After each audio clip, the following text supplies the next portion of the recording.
बहुत बहुत धन्यवाद।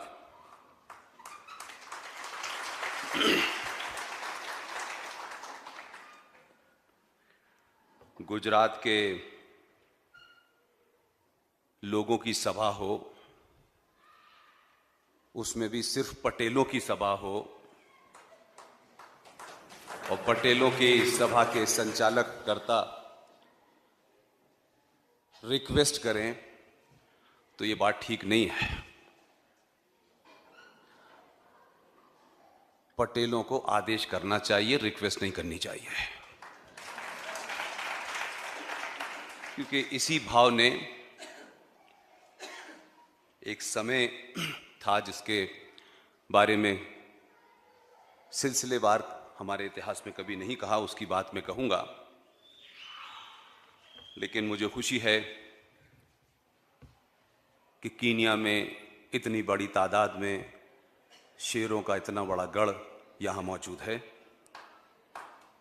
आज के कार्यक्रम के आयोजनकर्ता पटेल ब्रदरहुड, एल्डोरेट कीनिया, मंच पे बैठे हुए आपके देश में जाने माने उद्योगपति रितेश पटेल दादू जी, चेयरमैन। और ये भी बात मैं आपको बता दूं कि पटेल किसी को बीच में नहीं छोड़ के जाते हैं। पटेल पक्का इंतजाम करते हैं और इतिहास में कोई भूल हो गई हो उसे दुरुस्त भी कर लेते हैं। अमेरिका से दो पटेल आए हैं मुझे कीनिया तक लाने के लिए, और ऐसा नहीं हुआ कि मैं ही थका हूँगा।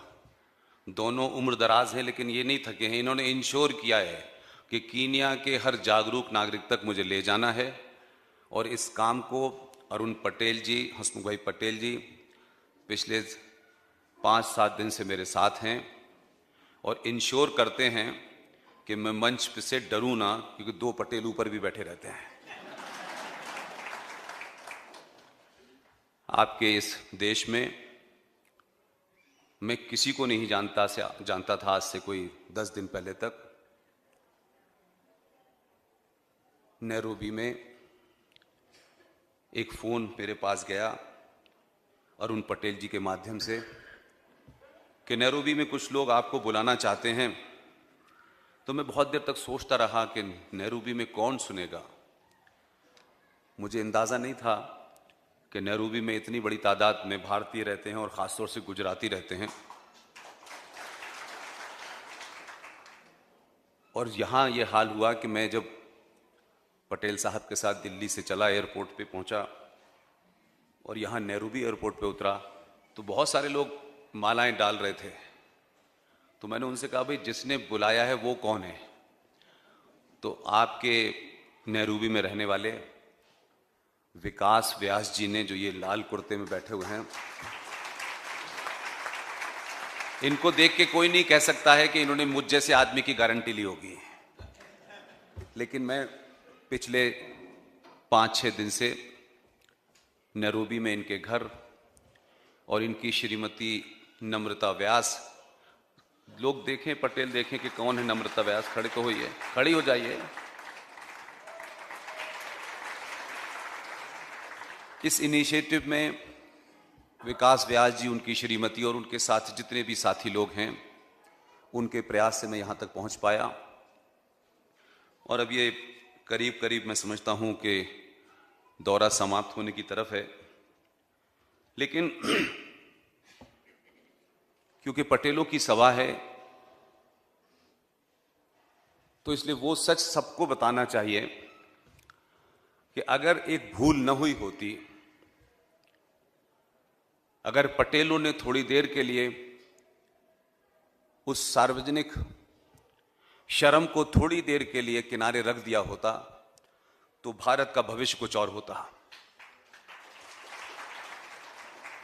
कभी कभी बहुत सहनशील हो जाना, कभी कभी चुप रह जाना, ये सोच के चुप रह जाना कि मैं बहुत बड़ा हूं, ये बहुत छोटी सी बात है। जब बड़े लोग चुप हो जाते हैं तो चोर उचक के कब्जा कर लेते हैं। इसलिए थोड़ी सी कभी कभी एम्बैरेसमेंट भी हो, लेकिन तब भी खड़े होकर सच बात कहना चाहिए। और अगर सब बहादुर हैं तब तो बहादुरी समझ में आती है, लेकिन 10 लोगों के बीच में एक बहादुर होता है तो 10 लोग मिलकर के उसको हरा देते हैं। इसलिए उस घटना के बारे में भारत के इतिहास में बहुत बार बात हुई। इतिहास में इसको कहीं दर्ज नहीं किया गया, भारत सरकार के किसी सरकारी गजट में ये बात नहीं है। लेकिन कोई हिंदुस्तान के हिसाब से देखें तो 70-80 साल की जो सफ़र है, हिस्ट्री है, वो किसी राष्ट्रों के जीवन में 1 या 2 दिन जैसा होता है। और जब से ये पता चला तो शायद मैं कभी गुजरात आया भी नहीं था।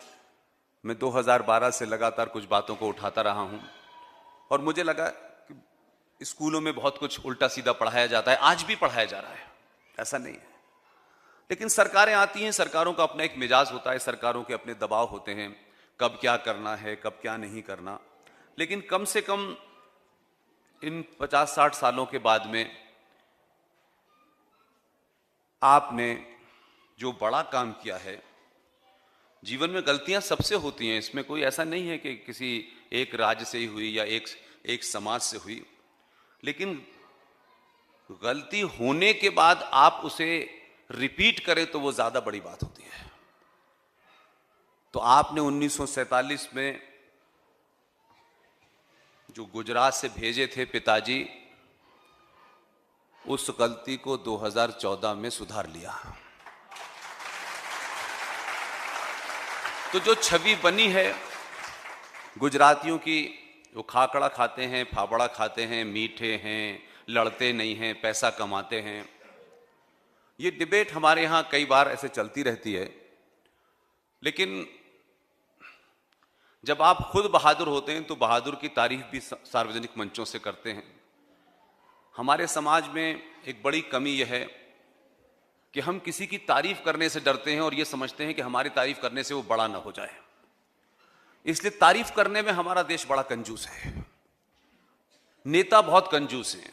तथाकथित समाज में जो लोग हैं उनको लगता है नहीं नहीं, ज्यादा शब्दों में तारीफ कर दी तो कहीं बहुत ऐसा ना हो जाए।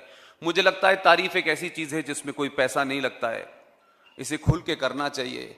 उससे आने वाली नस्लों को पता चलता है कि कौन आदमी है जिसकी इतनी तारीफ हो रही है, तो फिर उस जिज्ञासा होती है, फिर उसके बारे में लोग जानते हैं। तब वो आदमी का कद पता चलता है कि जिसको 70 साल पहले आपने दबा दिया था वो कैसे आज की डेट में जिंदा खड़ा हो गया है। इसलिए तारीफ करते रहा करिए।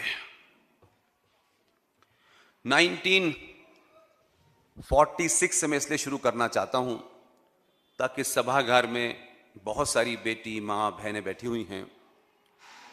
ये बात अक्सर बहुत हल्के रूप में आती है और बस उस घटना को 10 सेकंड 15 सेकंड के लिए बताया जाता है।